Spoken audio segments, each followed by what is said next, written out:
Took away my G. Resting nothing but plush, running a Kyrie. I swear down, I thought you'd always be nice, B. Picture you in heaven with them's kicking back nicely. The world's still turning, cheddar still burning. Made more than a few mistakes, but I'm still. Welcome back. I hope you are all doing fantastic. We are in England and we have currently got weather of, I think the highs have been like 23, 24. We might even have hit 25. I don't know. I'll be taking some. I had a nap in the day. I didn't get to monitor the temperature, but yeah, it is really piping hot. So yeah, we're just loving it.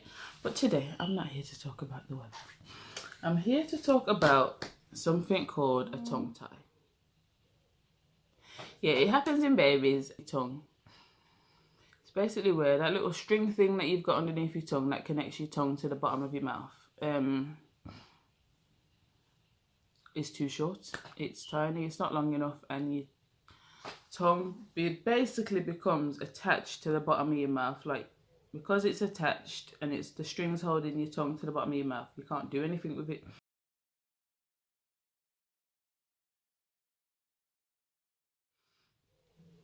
You can't stick your tongue out. You can't really wiggle your tongue around your mouth. You can't stick. You couldn't like put your tongue to the roof of your mouth. You can't do anything like that. Now, obviously, this happens in babies. When I had my baby in City Hospital Serenity, I managed to get into Serenity, guys. I know they don't want to let anybody in Serenity, but I managed to get into Serenity. Had my baby in there, and Serenity is a very, have your baby go out the door. They're very, oh, you're passing through, like, go. Serenity kind of did me bad, to be honest, but they claim to do the overall baby checks. I don't know about that, but anyway, I'm breastfeeding the baby at the hospital. Here's the day she's born. Now I'm breastfeeding her, and after a while, like, she was very greedy. Like, she come out of the womb looking for food. Like, I've never really seen that in a baby. Like, usually they settle for a bit, make everybody look at them. You know, they give a bit of viewing time before they start looking for food. No, not this one. She came out hungry. I was like, okay. So after a while, like, I'm feeding her for a good while.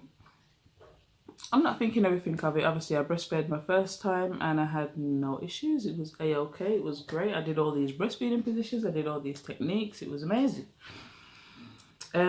He's constantly on and off, on and off, on and off. I'm breastfeeding, I'm not, I'm breastfeeding, I'm not. I was breastfeeding for so long, they offered me some toast. Then I had my sister at the side of me feeding me toast because I was breastfeeding the baby.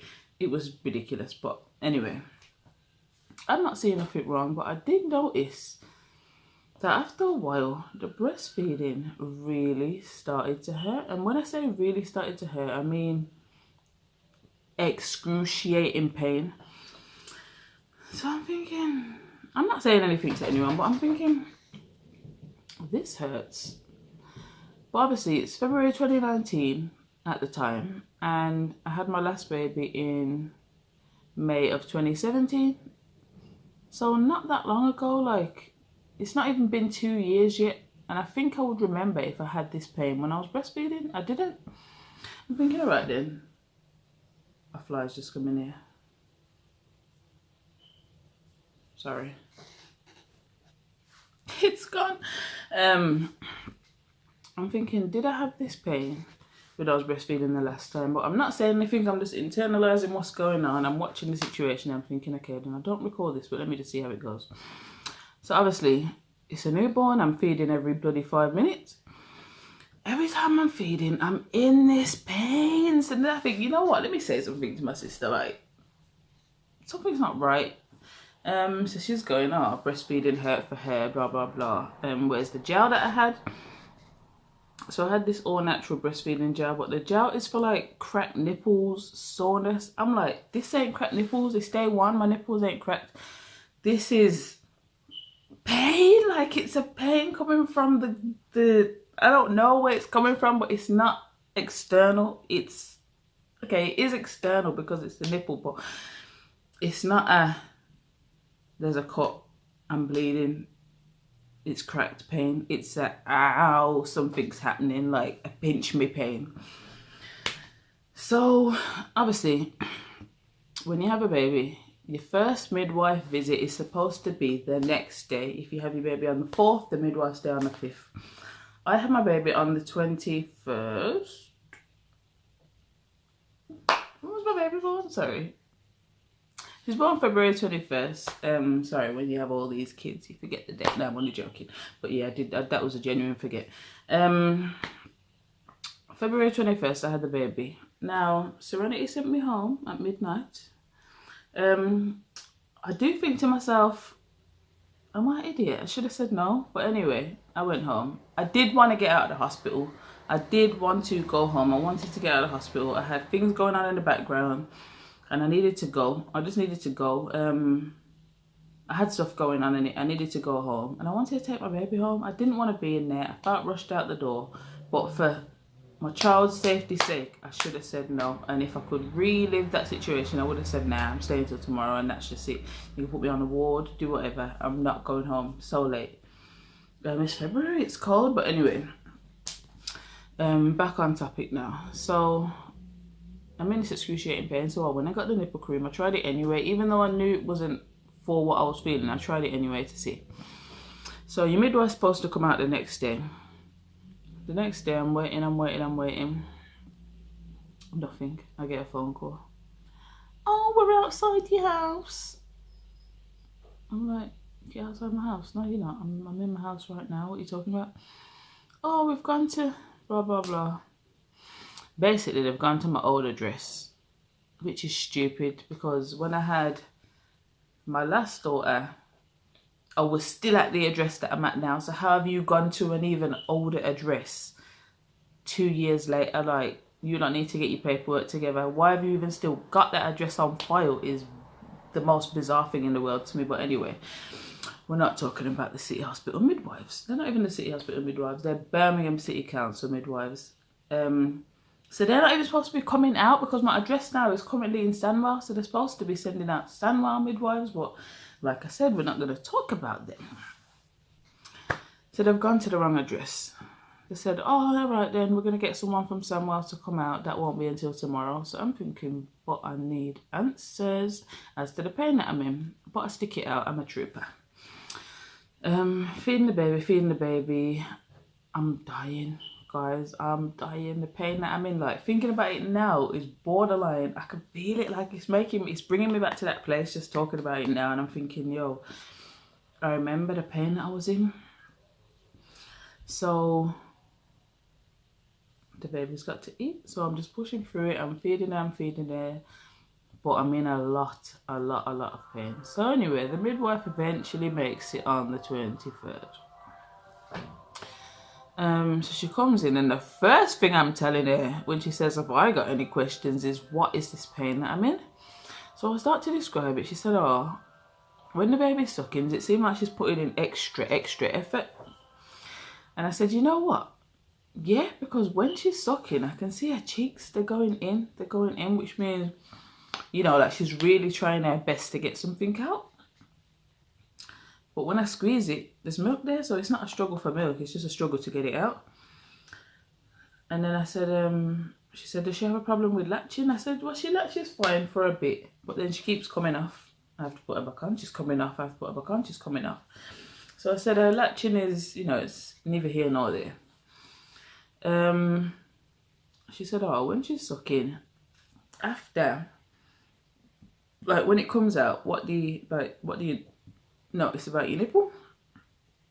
I said, it's very long and flat, like it's stretched, like, and it's like it's pulled. And she said, all right, I'm gonna do a little examination on the baby because what you're saying to me sounds like she's got a tongue tie. Let me have a look.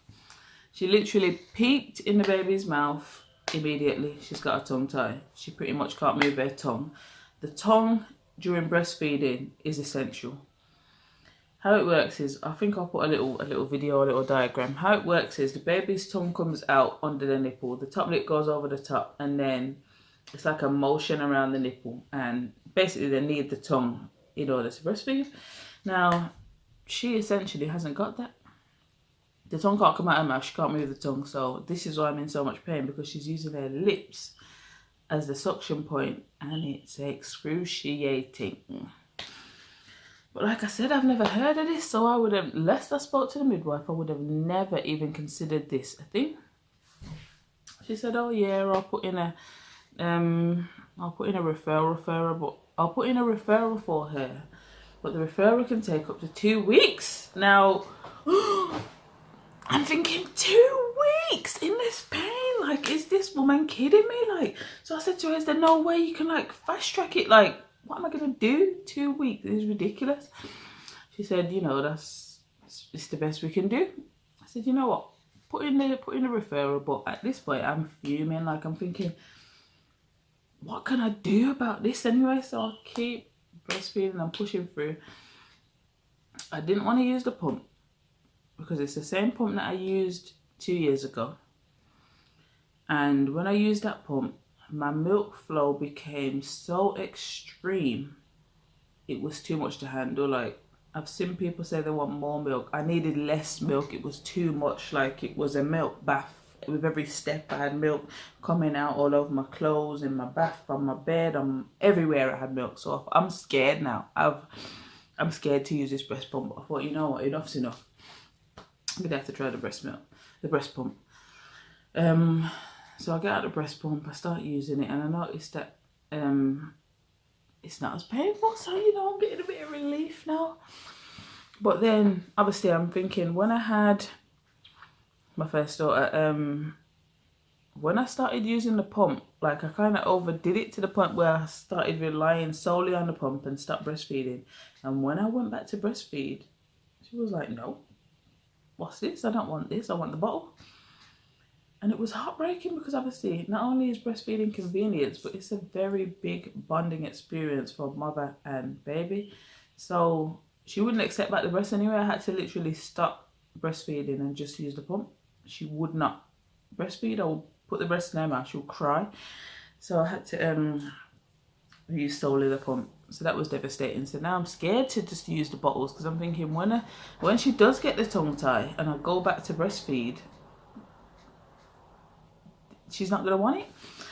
So what I did was I pumped for the majority of feeds, and then when I felt like it had been, you know, a substantial amount of hours and I can stomach a bit of breastfeeding, I'll breastfeed her for 1 feed and then pump again and pump again and pump again.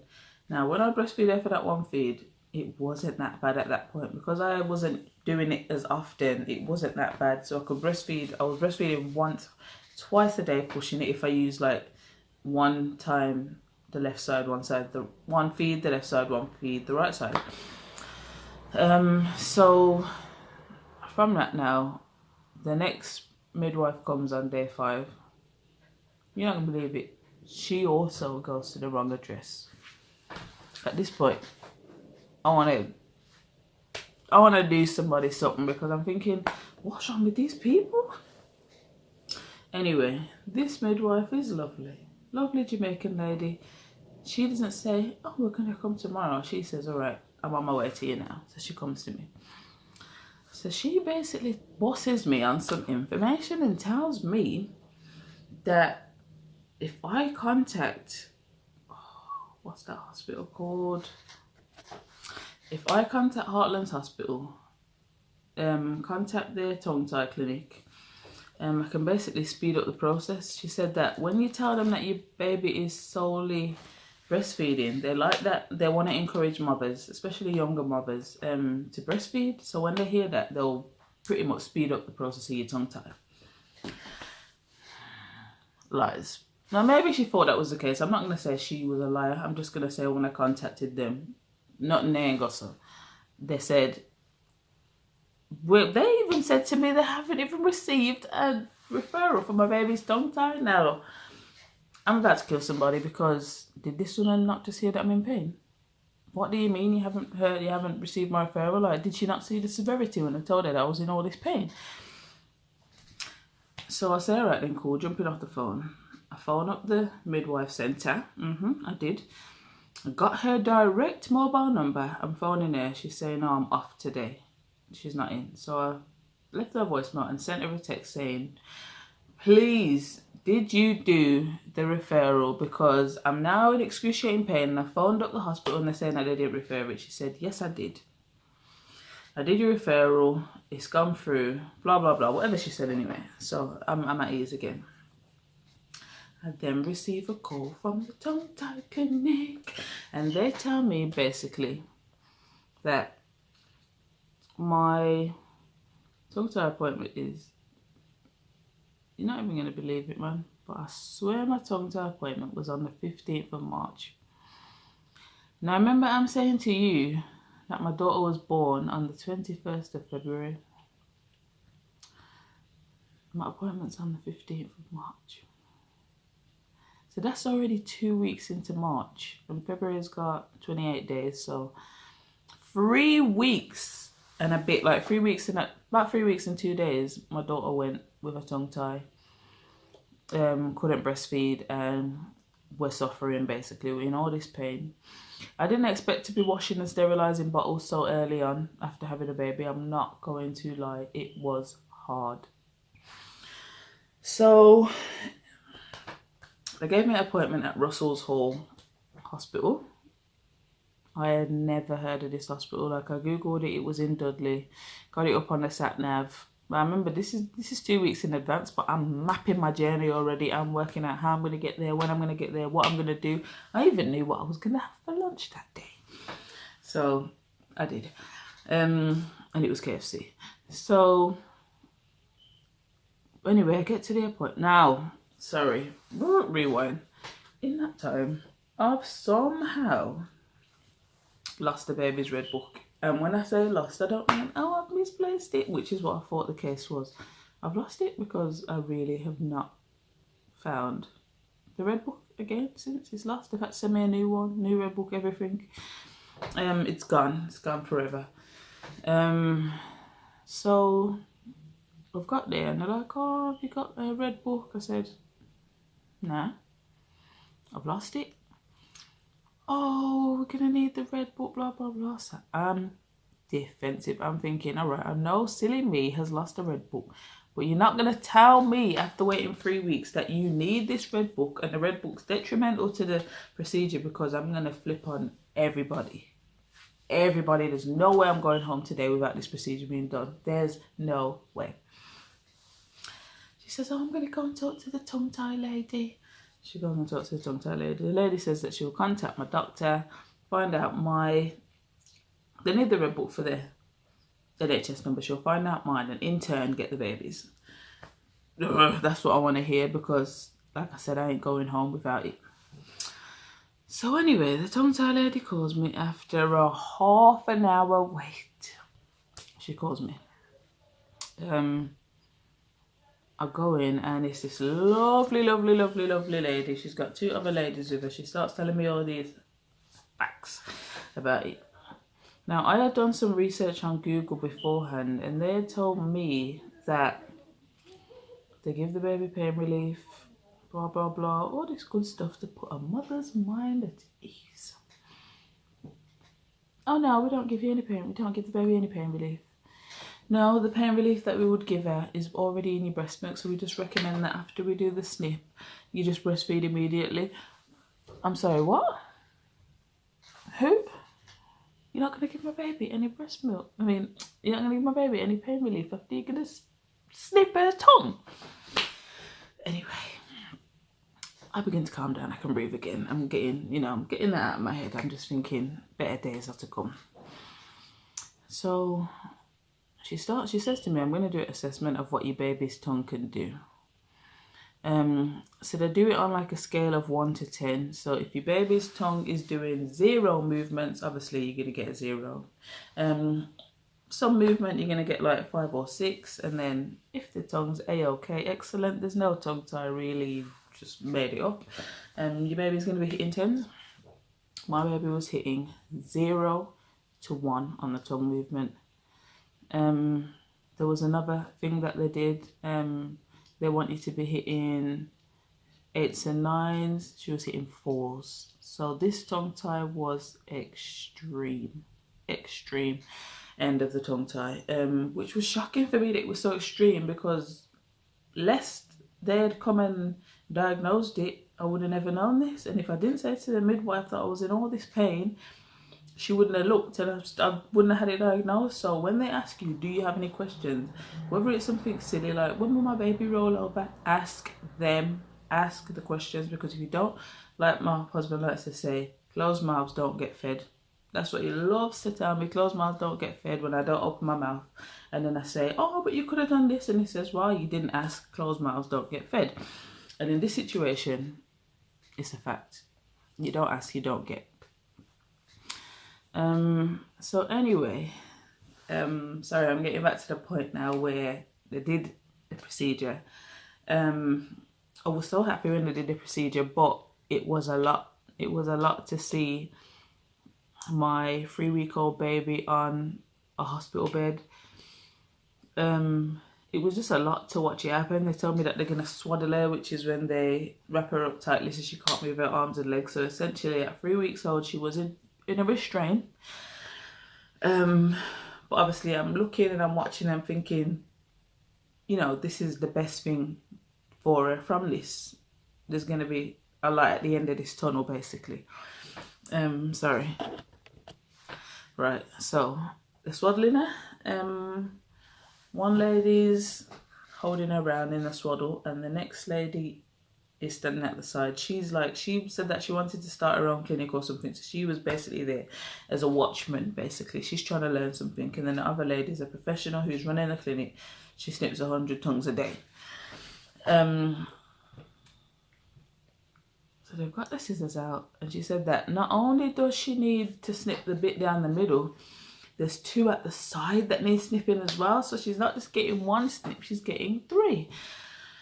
Ooh, I'm thinking, oh God, just do it, just do it, just do it, just do it. So as soon as they snip the first one, I hear the tears and I just start streaming. But I'm being positive. I'm not going to run over and try and stop them. I'm not going to interject, because I know why I'm doing this and what we're doing it for. It has to be done. But like I said, it's a lot. So they snip, mop it up, like they blot it a little bit, and then run to me, give me the baby, and I start breastfeeding. Between them blotting and then passing the baby to me, as soon as I got her on the breast, the crying stopped. Now her crying stopping is starting to bring me down now, like, maybe they were, you know, maybe they were right, like, you know, she's gonna feel it when it happens, but she's not in any major pain. And they also said the things that they're snipping have not got any nerve endings in there, or not got many nerve endings in there, which also puts you at ease that, you know, if there was nerve endings, she would be in hella pain, but she was fine. So yeah, the procedure was done. They gave me all this paperwork to sign and say, basically, you know, do I know what to do going forward? They told me like what can happen after. They said that the cut will go white afterwards, you know, like a raw, like a flesh wound kind. It will go white, but there's nothing to be concerned about. Their infection rate after following the procedure was actually 0. Their re-stick rate, which means after they snip it, it re-sticks back together, was 0. So these people are putting me at ease right now. So yeah, after following that, she's had no issues. I saw her sticking her tongue out within the hour. I was like, well, look at you. Like, you know, you're on to bigger and better things, clearly. I noticed all these changes, and guys, the breastfeeding was amazing. It was how I had it with my first daughter. No pain, no nothing. I could even see that the latch was better. I could see that the positioning was better. Everything was pretty much perfect at that point. I'm so thankful that they was able to do that for me. I'm so thankful that I opened my mouth in the beginning when they asked me if anything was wrong and if I noticed that something, any questions that I had for them, I answered it and I told them what I had wrong. yeah, I'm just overall really happy with the tongue tie procedure, considering it was something I had never heard of, never been through, never knew anyone that had been through it. I was over the moon. I was over the moon. And yeah, it was just, I was just elated at that point. And since then, we've had no issues. The tongue didn't go back. It did go white, like they said, but no sign of infection. I believe we went in on the Wednesday. They said to me on Friday they're gonna call me on a withheld number to basically ask me some follow-up questions if everything's going all right, so that they could discharge her. I said, all right then, cool, phone me. So they said that they'll phone me. If I don't answer, they'll give me a minimum of 3 calls on private number, and then obviously I'm done out here. But I answered on the first call because obviously I'm waiting for the call. I want to tell them thank you. I want to tell them, you know, what an amazing job that they did, and I did just that. So she was discharged, and that was the end of it. But I was in tongue tie hell for 3 weeks, and now I can say I am in breastfeeding heaven. It is absolutely amazing where we've managed to get to. I'm over the moon, and all my biggest advice I can say is talk up when they ask you the questions, whether it be any of the 2 midwife visits that you get, or even by the time the health visit comes, which is like I believe day 10. Talk up. But yeah, that's it. I'll leave it with that. So like, comment, subscribe, and yeah, have an amazing day, guys. Took away my G, resting nothing but plush, my nigga Kyrie. I swear down, I thought you'd always be nice, B. Picture you in heaven with them's kicking back nicely. The world's still turning, cheddar still burning. Made more than a few mistakes, but I'm